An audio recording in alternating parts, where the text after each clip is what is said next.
अच्छा, ये next chapter जो है हमारे पास, उस चैप्टर का टाइटल है एल्गोरिदम, नोटेशंस एंड कम्प्लेक्सिटी। यानी आपने एल्गोरिदम को स्टडी करना है इस चैप्टर के अंदर। एल्गोरिदम को किस तरह से रिप्रेजेंट किया जाता है और उस एल्गोरिदम को रिप्रेजेंट करने में कौन कौन सी नोटेशंस यूज होती हैं। और नेक्स्ट फिर हमने ये देखना है कि एक एल्गो को एनालाइज आप जब करते हैं या उसका एनालिसिस करते हैं तो उसमें से उसकी कम्प्लेक्सिटी को फाइंड आउट करते हैं। ठीक है, यानी आप एक एल्गो को एनालाइज करना है आपने, यानी एनालाइज से मुराद उसकी कम्प्लेक्सिटी फाइंड आउट करनी है, यानी उसकी एफिशिएंसी को मेजर करना है। ठीक है, तो ये इस चैप्टर के अंदर ये तीन चार चीज़ें हैं जिसको हम कंसिडर करेंगे, और कुछ एग्जांपल्स होंगी जिसको हम लेके चलेंगे। ठीक है, तो हमारे पास पहली स्लाइड है। पहली स्लाइड में एल्गोरिदम की डेफिनेशन है।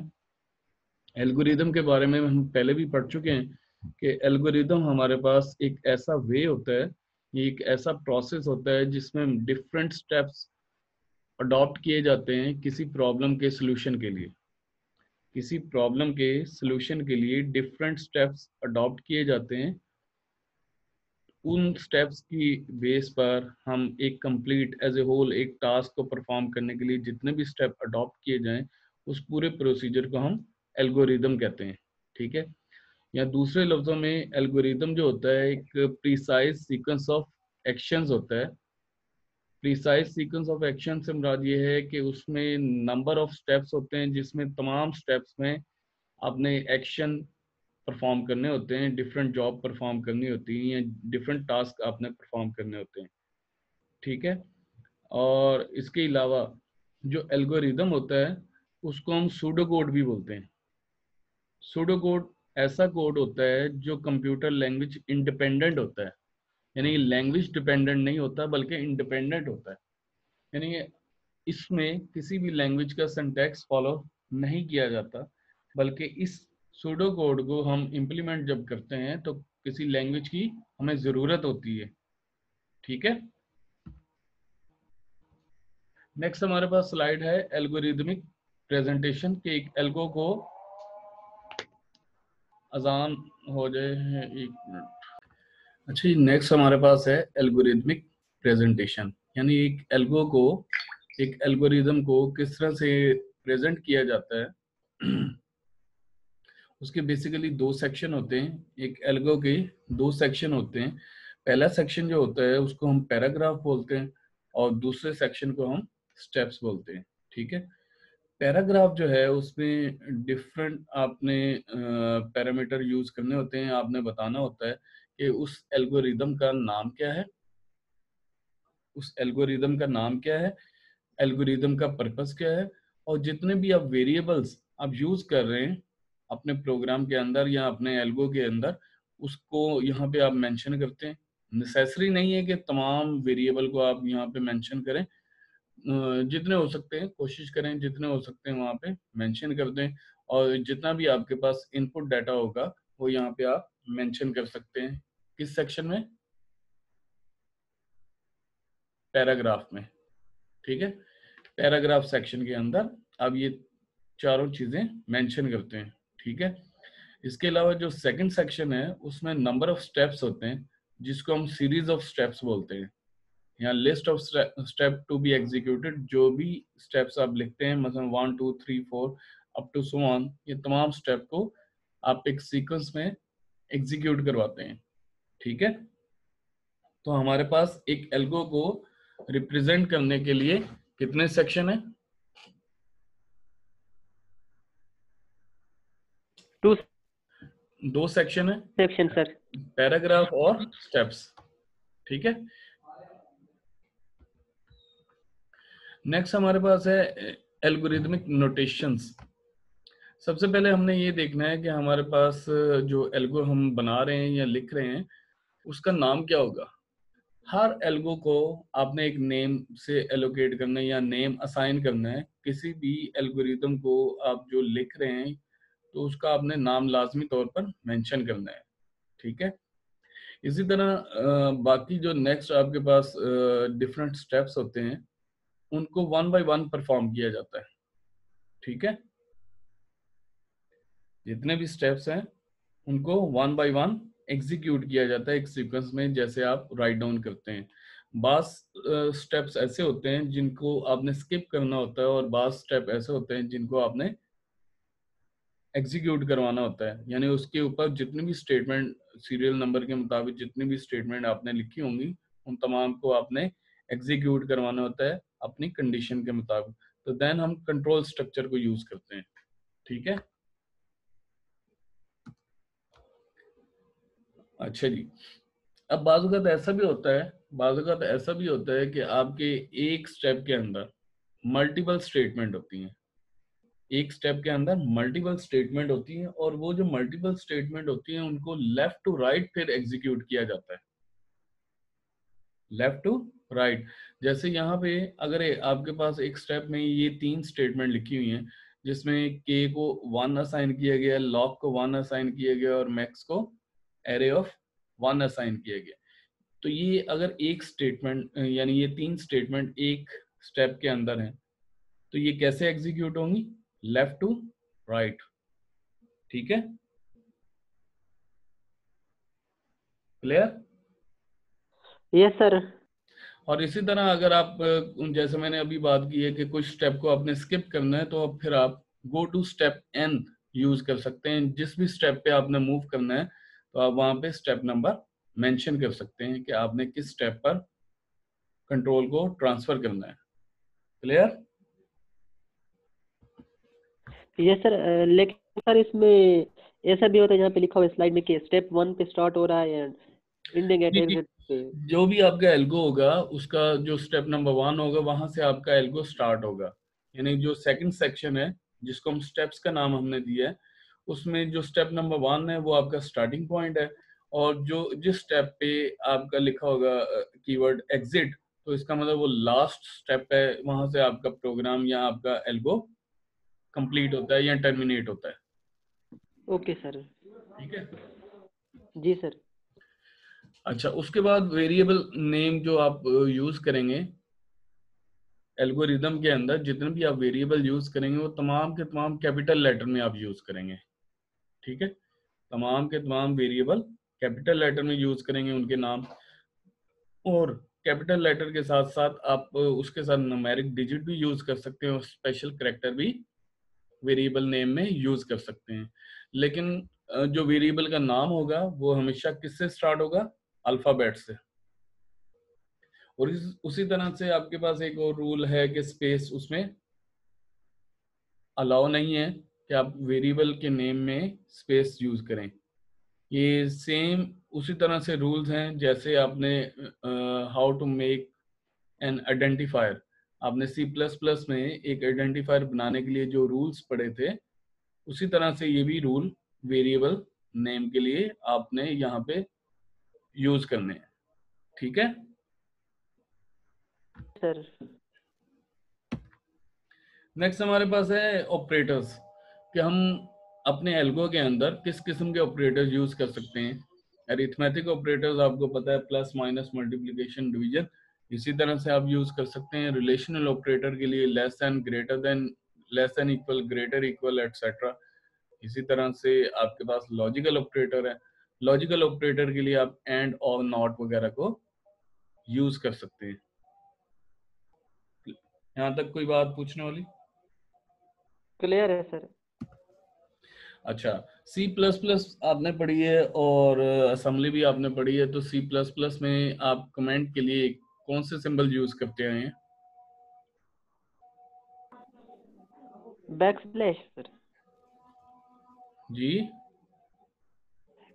बैक स्लैश यूज करते थे सर। Double back slash. जी सर। यहाँ पे एल्गोरिदम में जब भी आपने कमेंट लिखने हैं, उसको स्क्वायर ब्रैकेट में आपने लिखना है, रेक्टेंगल ब्रैकेट जिसको बोलते हैं। इसके अंदर, इस ब्रैकेट के अंदर आप जो कुछ भी लिखेंगे वो कमेंट्स कंसीडर होंगे। ठीक है, जी सर। नेक्स्ट हमारे पास है असाइनमेंट स्टेटमेंट। यानी ये हम सी प्लस प्लस में हमने ये देखा था कि कोई वैल्यू किसी वेरिएबल को असाइन करनी होती है, तो हम सिंगल इक्वल का निशान लगाते हैं, सिंबल लगाते हैं। तो यहाँ पे भी उसी तरह से, लेकिन यहाँ पे असाइनमेंट के लिए आप कॉलन इक्वल यूज करेंगे, ठीक है, कॉलन इक्वल यूज करेंगे और साथ के साथ आप सेट कीवर्ड भी आप यूज करेंगे। यानी अगर आपने किसी वेरिएबल को वैल्यू असाइन करनी है तो एक लफ्ज यूज करेंगे सेट। जैसे यहाँ पे एग्जांपल के तौर पर सेट ए कॉलन इक्वल 5, इसका मतलब ये है कि ए को 5 असाइन कर दें, ठीक है। जी सर। जी सर। तो सेट कीवर्ड यूज करेंगे और कॉलन इक्वल से आप वैल्यू असाइन कर सकते हैं। नेक्स्ट हमारे पास है कि यूजर से इनपुट लेने के लिए या आउटपुट शो करने के लिए आप कौन कौन से कीवर्ड यूज कर सकते हैं। इनपुट के लिए आप रीड या फिर इनपुट सिंबल कीवर्ड यूज कर सकते हैं। रीड के बाद आप कॉलन लगा दें और उसके बाद अगर मल्टीपल वेरिएबल्स हैं तो आप उनको कॉमा सेपरेटेड आप उनके नेम मेंशन कर दें, ठीक है। जितने वेरिएबल्स में वैल्यू आपने रीड करनी है उतने वेरिएबल यहाँ पे मेंशन कर सकते हैं। इसी तरह से अगर आपके पास कोई स्टेटमेंट आपने प्रिंट करनी है तो आप डबल कोट में आप लिख सकते हैं। और अगर वेरिएबल आपने कोई वैल्यू प्रिंट करनी है तो आपने राइट या प्रिंट कीवर्ड यूज करेंगे और वेरिएबल के नेम विद कॉमा सेपरेटेड, ठीक है। जी जी सर, क्लियर। अच्छा जी, नेक्स्ट हमारे पास है प्रोसीजर। प्रोसीजर सब प्रोग्राम को कहते हैं या लफ्ज़ों में आप फंक्शन जो आप पढ़ चुके हैं, फंक्शन या प्रोसीजर एक ही चीज़ है। तो हमारे पास इस तरह से कुछ नोटेशन हमने एल्गोरिदम के लिए यूज़ करनी है, वो आपने डिस्कस की है अभी। अभी कुछ एग्जांपल देखते हैं, एक दो एग्जांपल देखते हैं, उसमें देखते हैं कि एल्गोरिदम किस तरह से लिखा जाता है। तो यहाँ पे आपके पास एग्जांपल 1 है। मैंने आपसे बात की थी कि एल्गोरिदम को रिप्रेजेंट करने के कितने सेक्शन होते हैं। 2 सेक्शन सर। टू पहला कौन सा सेक्शन है? Sir paragraph. पैराग्राफ। पैराग्राफ और दूसरा स्टेप्स। यहाँ पे देखिए पैराग्राफ में हमारे पास जो चीजें शामिल होती हैं उनमें एल्गोरिदम का नाम जो कि यहाँ पे, उसका पर्पस, उसका पर्पस जो कि यहाँ पे स्टेटमेंट में दिया हुआ है, और साथ ही साथ इनपुट वेरिएबल्स, ये इनपुट वेरिएबल्स आ गए, और फिर इनपुट डाटा जो भी गिवन डाटा है, गिवन डाटा तो कोई नहीं है इसलिए हमने यहाँ पे उसको मेंशन नहीं किया। तो यहाँ पे देखें पर्पस में कैसे लिखा हुआ है, this algorithm will find the sum of two variables a, b in c। इसका मतलब ये है कि आप a और b की वैल्यू रीड करेंगे यूजर से और c में ऐड कर देंगे, यानी c में स्टोर करेंगे उनका सम। नेक्स्ट हमारे पास सेक्शन होता है स्टेप्स का। तो हमारे पास एक सीक्वेंस ऑफ स्टेप्स हैं, सीक्वेंस नंबर के मुताबिक 1 2 3 एंड 4 अप टू 7 यहाँ पे इस एल्गो के लिए। तो पहली स्टेटमेंट देखें, पहला स्टेप देखें, राइट एंटर फर्स्ट वैल्यू।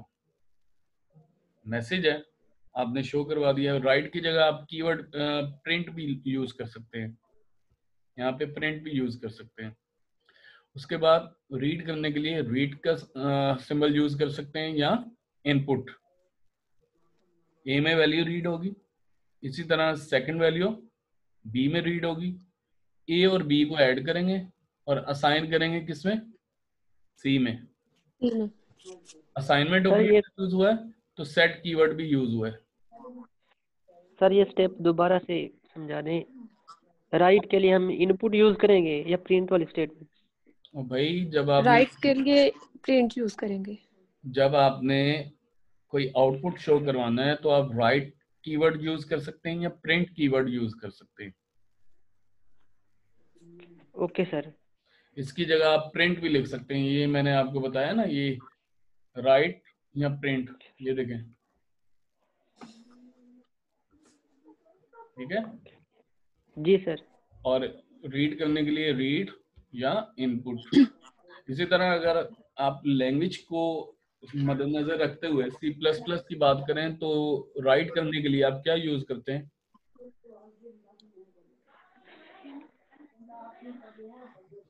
अभी सी प्लस प्लस में कोई चीज प्रिंट करनी है तो क्या यूज करते हैं? सी आउट यूज करते थे सर। आउट। और अगर सी लैंग्वेज है तो सी लैंग्वेज में print F. Print F. Print. इसी तरह जी सी लैंग्वेज में स्कैन एफ रीड करने के लिए, और सी इन सी प्लस प्लस में रीड करने के लिए, ऐसे ना? जी जी सर। तो यहाँ पे रीड करने के लिए आप सिंपल रीड लिखें या इनपुट लिखें? नहीं। ओके सर, समझ आ गई है। तो पहले आपने मैसेज एक शो करवाया, उसके बाद वैल्यू रीड की, फिर दूसरा मैसेज शो करवाया, वैल्यू रीड की। अब ए और बी में वैल्यू आ चुकी है, उन दोनों को ऐड किया और असाइन कर दिया सी को, और सी में रिजल्ट आपका आ चुका है, और सी को आपने शो करवा दिया, द सम इज सी। उसके बाद लास्ट में क्या जी लिखा सर। है? एग्जिट। एग्जिट। एग्जिट से क्या होगा? आपका प्रोग्राम आपका एल्गो कंप्लीट हो जाएगा। हिट हो जाए। क्लियर? जी सर, क्लियर। इसको आप इस तरह से भी लिख सकते हैं कि दोनों वेरिएबल की को एक ही जगह पे रीड कर सकते हैं। आप इस तरह से मैसेज लिख दें, एंटर टू वैल्यूज, और रीड में आप ए कॉमा बी लिख दें। सर कॉमा यूज करेंगे इसमें? कॉमा कॉमा यूज करेंगे। Okay sir. तो फिर आपका स्टेप नंबर 3 और 4 खत्म हो जाएगा। क्लियर? जी सर, क्लियर है। नेक्स्ट एग्जांपल देखें। इस एग्जांपल में आपके सामने एक टेम्परेचर को कन्वर्ट किया गया है। पैराग्राफ में टेम्परेचर, उस एल्गो का नाम रखा हुआ है टेम्परेचर, और फिर पर्पस मेंशन किया गया है, this algorithm will convert the temperature from Celsius to Fahrenheit after reading from user. User से टेम्परेचर सेल्सियस में लेने के बाद फ़ारेनहीट में कन्वर्ट करना है इसने, इसका पर्पस आ गया। और वेरिएबल कौन कौन से हमने यूज करने? सी और एफ। कैपिटल में है ना? जी सर। यहाँ पे देखें मैसेज उसी तरह से डिस्प्ले किया, enter temperature in Celsius, Celsius. Read किया सी, सी में वैल्यू आ गई, सेल्सियस में टेम्परेचर जो भी है वो आपने सी में प्लेस कर दिया, और फार्मूला लगा के आपने कन्वर्ट किया उसको फ़ारेनहीट में, सेट कर दिया F is equal to this one. Formula को कैलकुलेट करने के बाद जो भी वैल्यू कैलकुलेट होती है, कन्वर्ट होती है, वो एफ में आ जाएगी, और एफ को आपने डिस्प्ले कर दिया। जी सर। तो यहाँ तक समझ आई है? जी सर, समझ आ गई है। और जी सर। किसी को प्रॉब्लम हो, कोई क्यूरी हो किसी की? है query? No sir, clear. No sir. Clear है सर। अच्छा, नेक्स्ट वन है हमारे पास कंट्रोल स्ट्रक्चर। कंट्रोल स्ट्रक्चर से क्या मुराद है कि आपका जो फ्लो होगा, जिस तरह से आप प्रोग्रामिंग करते हैं, तो प्रोग्रामिंग का एक फ्लो होता है कि आपने किस सीक्वेंस में स्टेटमेंट को एग्जीक्यूट करना होता है। तो इसी तरह से एल्गोरिदम के अंदर भी हमने फ्लो को मेंटेन करना होता है। तो सबसे पहला जो फ्लो है आपके पास, कंट्रोल स्ट्रक्चर है, वो उसको हम कहते हैं सीक्वेंशियल लॉजिक और सीक्वेंशियल फ्लो। यानी एक तरतीब में, एक सीक्वेंस में जितने भी स्टेप लिखे हुए वन बाय वन एग्जीक्यूट हो। क्लियर? जो अभी हमने दो एग्जांपल्स भी देखी हैं। जी सर, क्लियर है। सेकंड वन है सिलेक्शन लॉजिक और कंडीशनल फ्लो। कंडीशनल फ्लो जिसमें आप कंडीशन बेस्ड एग्जीक्यूशन परफॉर्म करते हैं, जैसे इफ एल्स जी, वगैरह। सेल्स वाले। आइटरेशन लॉजिक और रेपिटेशन फ्लो, इससे मुराद इसमें आपकी सर। लूपिंग, जी सर। जिसमें एक स्टेटमेंट या सेट ऑफ स्टेटमेंट को आप बार बार एग्जीक्यूट करवाते हैं अपनी कंडीशन के मुताबिक। ठीक है? जी सर। तो यहाँ पे देखें सीक्वेंशियल फ्लो में वही बात लिखी हुई है, module are executed in sequence. Second one conditional है। कंडीशनल में हम इफ स्ट्रक्चर को यूज करते हैं, और इफ स्ट्रक्चर जब हम यूज कर लेते हैं तो उसके लास्ट में हम क्या यूज करते हैं? कमेंट में लिख देते हैं एंड ऑफ इफ स्ट्रक्चर। जहां पे, क्योंकि यहाँ पे ब्रैकेट वगैरह तो यूज नहीं करते हम एल्गो में, तो यहाँ पे कीवर्ड हम कमेंट्स में हम लिख देते हैं, अपनी वर्डिंग में लिख देते हैं एंड ऑफ इफ स्ट्रक्चर। ठीक है? सर एग्जिट से पहले लिखना होगा? जहां इफ खत्म हो रहा है, ओके सर। जहां इफ का ब्लॉक खत्म होता है वहां पे लिख दें एंड ऑफ इफ स्ट्रक्चर। ठीक है। जी सर। इसी तरह आपके पास अगर आप उसका फ्लो चार्ट देखना चाहते हैं तो फ्लो चार्ट भी आपके सामने, या सिंटैक्स आप देखना चाहते हैं तो सिंटैक्स में आप देख सकते हैं इफ कंडीशन देन कॉलन। फिर मॉड्यूल ए में आपने वो स्टेटमेंट लिखनी है जिसको आप परफॉर्म करवाना चाहते हैं इस कंडीशन की बिहाफ पर। जब ये परफॉर्म हो जाती हैं तो then end of if structure आप प्लेस कर सकते हैं। अगर कंडीशन ट्रू है तो मॉड्यूल ए परफॉर्म होगा, अगर नहीं है तो मॉड्यूल ए परफॉर्म नहीं होगा। ठीक है। जी सर। सर मॉड्यूल स्टेटमेंट्स होंगी। नंबर ऑफ स्टेटमेंट हो सकती हैं जिनको आपने एग्जीक्यूट करवाना है। अब यहाँ पे इफ एल्स का कंसेप्ट, एल्स के बाद भी कॉलन लगाया है, और यहाँ पे देखिए if condition comma then colon. अगर कंडीशन ट्रू है तो मॉड्यूल ए प्रिंट हो, एग्जीक्यूट हो, एल्स मॉड्यूल बी एग्जीक्यूट हो। ठीक है। यहाँ पे जी एग्जांपल सर। देखें, एग्जांपल में देखें इवन ऑड, एक नंबर हमने यूजर से डिमांड किया है, उस नंबर का हमने रिमाइंडर निकाल लिया है। कैसे? 2 से डिवाइड करके। मॉड का मतलब मॉडुलस। रिमाइंडर किस में चला गया? आर में। आर को हमने चेक कर लिया, अगर आर 0 की इक्वल है यानी रिमाइंडर 0 की इक्वल है तो गिवन नंबर क्या है? Even. Else given number is odd. तो यहाँ पे देखें एंड ऑफ इफ स्ट्रक्चर लिखा हुआ है। जी सर। जी सर लिखो। लास्ट में देखें एग्जिट लिख दिए, तो इसका मतलब ये कंप्लीट हो गया एल्गो।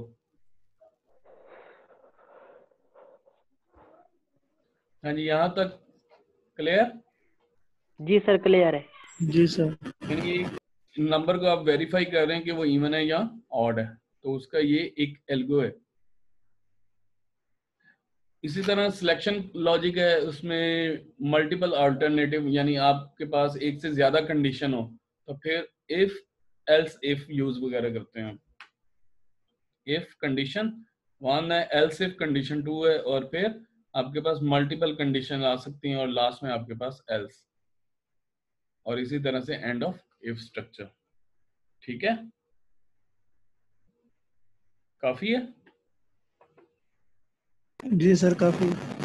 कोई क्यूरी है तो बताएं, कोई क्वेश्चन नो है? Sir clear. अस्सलाम वालेकुम सर। वालेकुम सलाम। सर हम ये सी के अंदर करेंगे एल्गोरिदम? आप C++ में करें या फिर आप ऊप के साथ करें? कोशिश करें ऊप ठीक के है साथ सर। करें, कोशिश करें ऊप के साथ। ठीक सर ठीक सी है sir, plus thank plus. You. ठीक है, कोई क्यूरी है तो पूछ लें।